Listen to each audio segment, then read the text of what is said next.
if you're anything like me and you were working on a Word document or you're in a website and you accidentally went to the behind the scenes stuff, which is the coding, and it looked like gibberish, and then you had to try to figure out how to get back to the page that looked normal. Okay, that's me. I never knew what to do with it. And every now and then, since AI has come about, and I would ask for certain projects like creating a table, I would get this box that looked like the same gibberish. And I'd think, no, put that in a box or a table.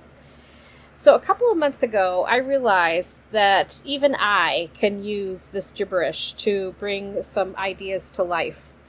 And so I taught myself to turn it into interactive web pages for my students. And I actually found it wasn't as scary as I thought.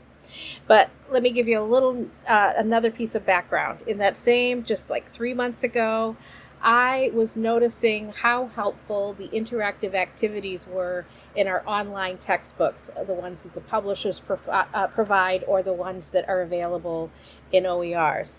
And I noticed that the embed said HP5. And so I embarked on creating HP5 files, activities, which I did. And that is definitely, you can go in that route, and there are many resources available. But it did require a little bit more labor to do that. And so I wondered if AI could do it for me, and yes, it could. So what you're going to need to build your AI interactive websites is you're going to need an AI assistant, so like ChatGPT or Claude or Google AI Studio. I use mainly these three. I start in one tool and then I'll paste it into the others in order to have them make suggestions for improvements or add features or to catch errors. You also need a text editor. So on Windows, it's called Notepad. On my Mac, I use Text Edit. But there are a few other things available like Visual Studio Code or Sublime Text. You need a project folder, just a folder on your PC that you can give it a name, the name of your project. And what you build in coding is going to go in there. And for the most part, for many projects, it can just be one HTML file. We can go beyond that, but we'll start with that. And then zipping capability. When you're done with the project that ends up in that folder, you're going to zip it or compress it. So on a Mac, you right-click and choose compress. And on Windows, you're going to right-click and choose send to compressed zip folder. So that's what you need for setup. Here are your step-by-step instructions. So you're going to go to your AI assistant and you're going to put in a prompt that says create a drop and drag activity that does whatever you're teaching that day. Put in as much information as you need. You can start by asking it for ideas first before building it.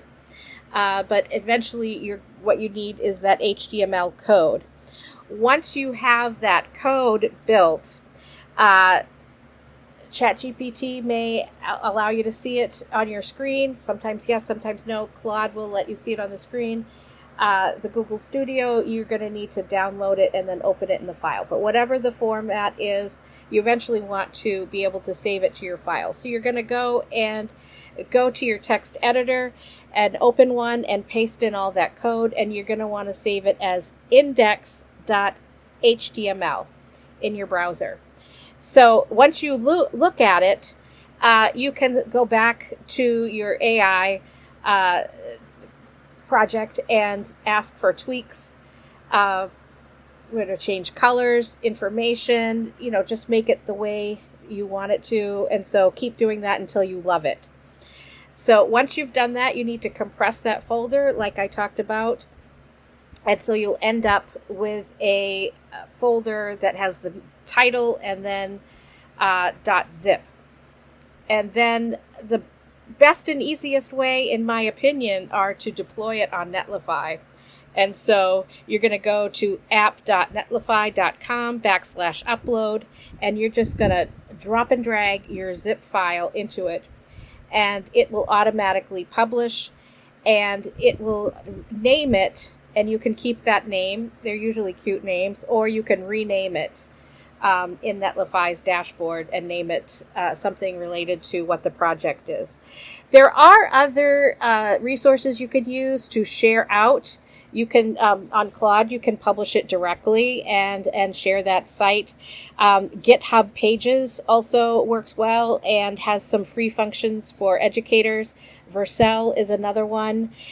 These require a few more steps in setting it up and sharing it out, but they are good options. And that's it, from gibberish to a live interactive lesson. And so I have found that integrating these into discussion prompts, and so in a discussion, they have to go and do a particular activity and then write their reflection on their activity, and then they're able to copy out their whole activity and then paste that into the discussion. And I have been getting a very positive feedback on that, because not only do we have authentic discussion posts that they just didn't get somewhere, but they also were studying for the quiz that is likely to come in a few days.